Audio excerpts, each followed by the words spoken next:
out of all of the Just Plays that I've ever wanted to do, this is the one that I've wanted to do the most.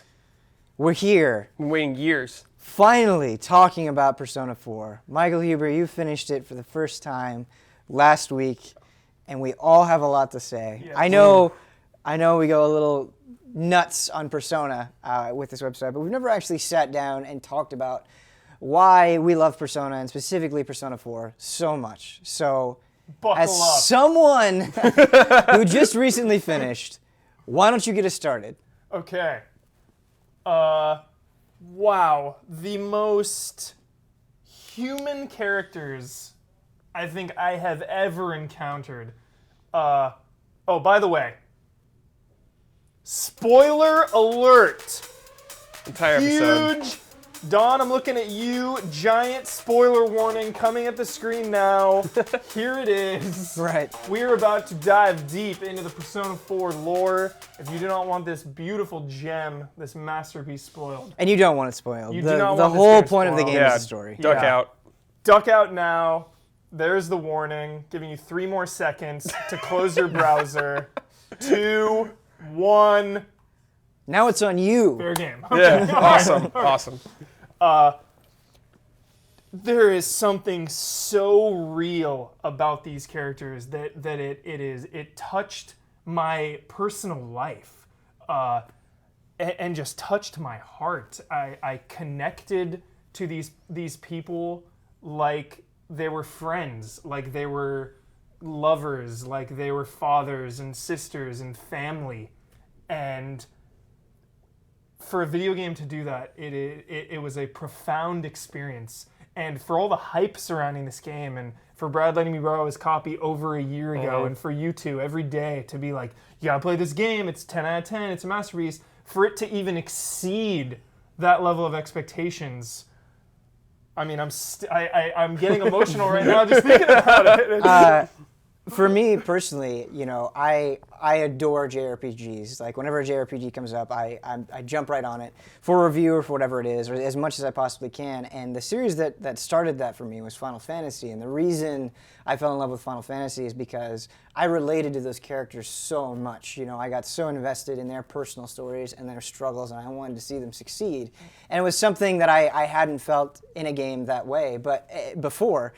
And as Final Fantasy went on, as it got older, I felt like the series sort of lost that somewhere along the line, and especially, particularly with the 13 trilogy, I was just like, this is about the glitz, this is about the glamour. These characters feel hollow. I just am not connecting with them. And then I ran into Persona 3 and then Persona 4. And, you know, when somebody sits you down and they say, what is Persona 4 about? You can say, well, it's about these kids who go into this TV world to solve a murder, and they summon these crazy demons.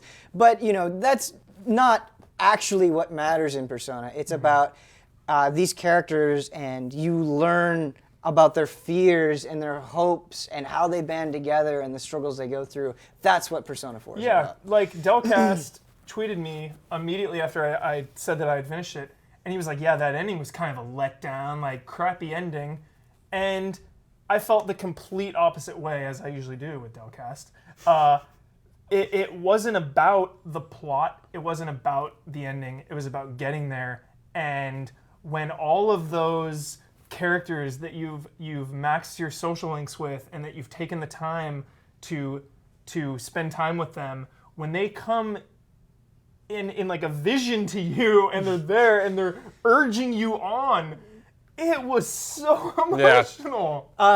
Yeah, because it means something, and people make such a big deal out of like, okay, I don't have time to play Persona because it's 70 hours, which is true. Yeah. I said that. Yeah, 100 times you. Yeah, we made a joke out of it. You would go, it's a time sink. Yeah, we would make fun of that. But the thing that I want to emphasize, and it's hard to realize until you actually sit down and play the game, is yes, it's 70 hours long, but it uses all of those hours. You get to know these people and become familiar with them in a way that you never would at any other point.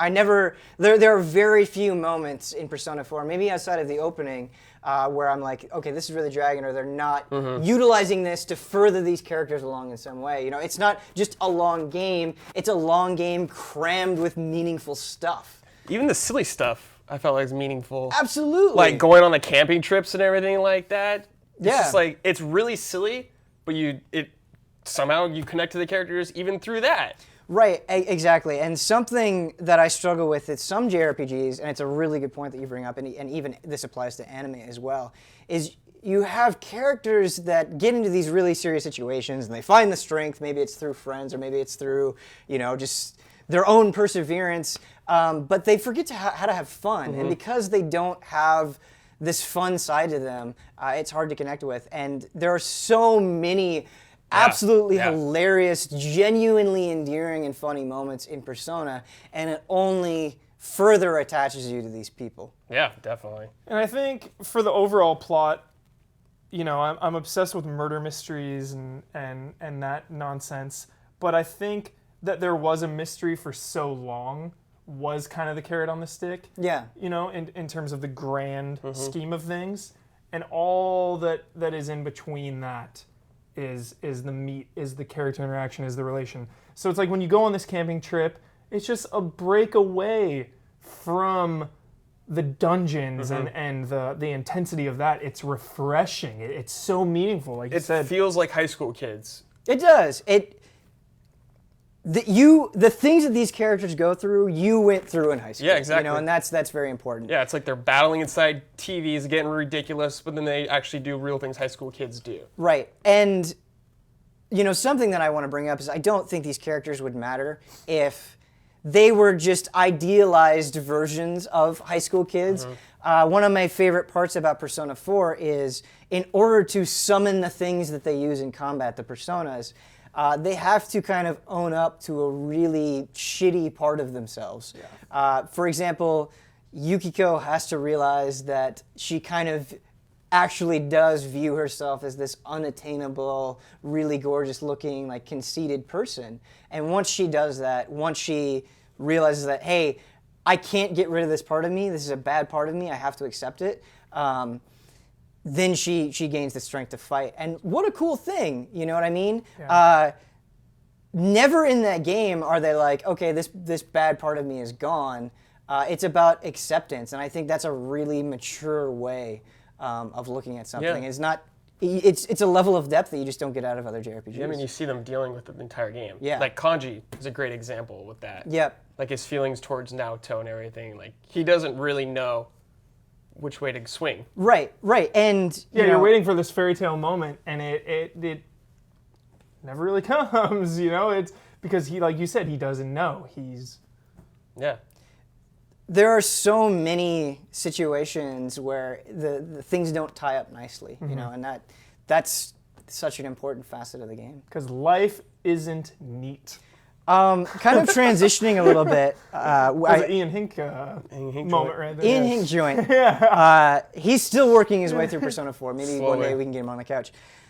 We always talk about the characters in Persona 4, but something that I also want to bring up that I really admire is how the social elements of Persona 4 blend into the gameplay. In order to be your absolute best in combat, you have to go seek out these people and go to dinner with them, help them with their homework, do all of these things. And by doing that, your persona gets stronger. And I think it's such an ingenious way to blend the story elements with the mechanics. Yeah. I can remember finishing a dungeon and then just having time to go and nurture those relationships. And, if a dungeon was getting too hard and you were hanging out with friends and doing that, you would gain abilities, and then that would help in combat, which I really liked. So there was never... It was just a nice way to ease the grind, I guess, of the dungeons, is being able to leave, for the time being, and go out into the world and, take the beef bowl challenge or go on a date with someone. So definitely. Just you can go at your own pace. Absolutely. And people, you even ask me this when they're playing through Persona 4 for the first time. They're like, what social links should I master? And it's like the way the game presents you with situations is just do what you want to do. You know, you will naturally gravitate towards I just did what certain felt right. people. Yeah. And I think that makes it a more genuine experience if you don't treat it like every other RPG where it's like, okay, I have to min-max, I have to do everything correctly. It's like, no, you know, go in there, and if you max your rank with Chie, which you absolutely should, and you don't max anybody 100%. else, you know, that you'll feel more attached to the characters that you just came to on your own rather than looking at a walkthrough or wiki. The fusing is the only intimidating part, I'd say. Sure. For me at least, I was always worried. And then not gaining experience for party members that are out of your party always freaked me out too, because some people have like strengths. I know you can, you know, if you're really crazy at it, you can put skill, you can really customize your skills for each persona. So you can go about it that way. But there was a little tension of getting the right personas and having the right people leveled before tackling a dungeon. Yeah. I totally get where you're coming from. You know, most RPGs, you have like a very linear progression. As your level goes up, you get stronger, or you have a skill tree where it's like, okay, you can only go down these 3 paths or whatever it is. Something that I've always admired about Shin Megami Tensei is even though fusing is not always obvious, they've gotten better at explaining things to players over time. There is a level of freedom there that I really admire, where, you know, they don't say, okay, you need this to beat this boss. You kind of just experiment, and the demons that you have at the end of your playthrough are going to be different than the demons at mine. And I think it just makes me a little bit more invested in battles where it's like, okay, I threw 3 personas together to make this one thing. I hope it pays off. I think that's a really cool element of the game. And just maxing your social link, and then you get like the Super Saiyan version of... Right. So there's always that carrot on the stick. Why don't you tell us about the callbacks to previous personas? Sure, yeah. In Persona 4, you go to Gekkoukan High, and I'm glad you told me about this before, because I was paying more attention when I got there. Yeah, you run into one of the supporting characters from Persona 3, and she talks about how the main character helped her get over her awkwardness and her shyness, and she went on as an upperclassman to go do all these great and wonderful things. And that's so cool, you know, because they don't overdo it. You're not constantly reminded of Persona 3, but you get some follow-up on a story, you know. The worlds are connected, but they're never truly interfering with each other, which I think is rad. Yeah. And talking about the world, just, you know, we briefly touched on this when we were doing the Persona 5 trailer, the small town vibe. Yeah. I mean, They really nail it. oh, when I would go home to Dojima's house and just be in that living room, it felt like home, you know. This was one of the coziest environments I've ever been in. It felt so good after a long day to just get home. Nanako's watching TV. Dojima's reading the paper. It just felt so good. You go up to your room. It's like, all right, what should I do? Should I study a little bit? Should I make some origamis? They walk this incredibly fine line between not being like hickish or feeling like stereotypes and not being too on the nose with it, because, you know, Nanako, to her, because she's from this small town, going to Junez, which is essentially like a Walmart, is a big deal for her. She gets excited about it. She sings the commercials, right? Whereas if she lived in the city, maybe she wouldn't, Junez would be like, whatever, it's no big deal. And those small touches go such a long way in making Inaba feel like this warm, connected, intimate place. For the longest time, I thought the song was going to be some kind of hypnotism spell, because it would always make a big deal when it would come on. She would sing it. Yeah. For the longest time, I was like, there's something so sinister about this song. No, she just loves Junez, yeah. And, you know, if people ever want to know, hey, how much does music really affect a game's Oh my mood? God. God, Yeah. dude. I mean, Persona 4 would be a fraction of the game that it is without that wonderful, It'd be a amazing completely different soundtrack. game to me. Yeah. I have been binge listening to the soundtrack lately. Oh my God, I'm obsessed. I'm humming it in the shower. I'm listening to it in my sleep. And one of the biggest things that I respect about the soundtrack is, so many JRPG soundtracks, while good, kind of sound the same. You have kind of like the cozy town music, and then you have the really heavy guitar battle music, and you get that in Persona 4, but I think what I love about it is a soundtrack that's not afraid to be happy. You have this really like upbeat girl being like, heartbeat, heartbeat. It's just, outside of that context, I think maybe it would be a little bit cheesy, but it works so well. It just adds this warmth to the town. And the fact that they change it in each dungeon. Yeah. I'll never forget, what's his name? It's escaping me. The video game dungeon, like Mafu or Mabu, what's his name? Oh, The guy with the crazy black eyes. No, I remember. Mako? Yeah. Something like that. Yeah. The 8-bit remix of the song going in that dungeon was so awesome. Yeah. And, Shoji Meguro, the guy who does the music for the Persona games, if you go back and you listen to the Persona 3 soundtrack, it's like you can see, okay, these elements definitely, some of them carried over to Persona 4 and other projects, but Persona 3, being set in a much bigger city, has like an urban feel to it. There's rap, there's more aggressiveness to it. And the fact that he was able to kind of be like, okay, what should a small town sound like, I think is rad. Even little touches in that game, like having each dungeon have a different theme as compared to Persona 3, pretty much, where it's Right. like You're you're just in stuck in Tartarus, one pretty much. I think that was like a big deal for me. That really like helped break the monotony for me. Yeah. All right. We're getting to the end of the road. I feel like we could talk about this For game all day. forever. Are there any closing thoughts, or maybe better, which character were you most attached to? Easy. Lay it on me. Easy. Lay it on me. Nanako. Nanako. Why were you attached to Nanako? I cared for her so much. I wanted her to have a happy life. I wanted to be the big brother. I wanted to take care of her. She's had a tough life, a tough childhood. Dojima's never around. Her mom was ripped from her life, at an early age. And yeah, I just cared so much about her being happy. Like, oh, it hurt when she is in the hospital. I've only cried a few times in video games. Oh, man. I was weeping. Like a little boy, I was just weeping my eyes out. And that was just a gut-wrenching, emotional moment that I don't think I'll ever forget. I love it. Ever. I will never forget that moment.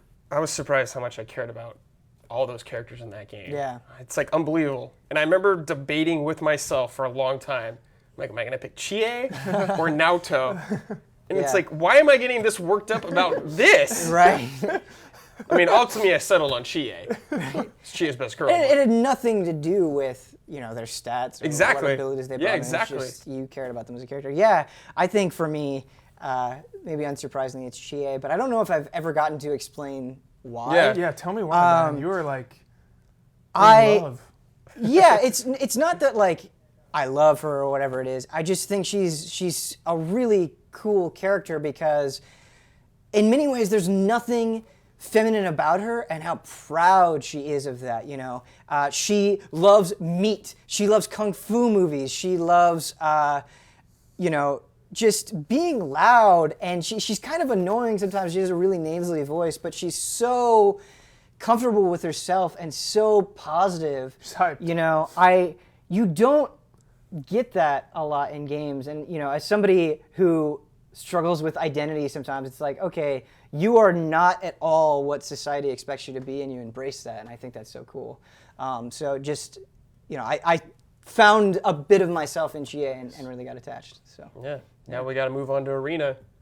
yeah, Keep that story going. Oh man, for a fighting game, Persona 4 Arena really treats that story with respect and care that it deserves. And perhaps even bigger than that, Persona 5 is on its way. Oh my God.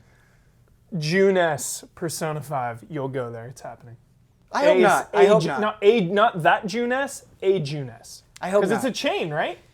I want, for so long, we've gotten to spend a lot of time with all these great characters. I want Persona 5 to take me someplace else, to build up its own identity. I think it'll have just like the same kind of small callback like 4 does. It won't be huge though. We'll see. I'm excited. Oh, that's like an extremely understatement how excited we are. Yeah, it is. It's a huge understatement. Nanako. So we finally did it. We finally got to share some of our thoughts on Persona 4. Now you have to beat Persona 3 so we can sit back on the I'm working on it. Yeah. Thanks, Good guys. grief. Yep. Victory!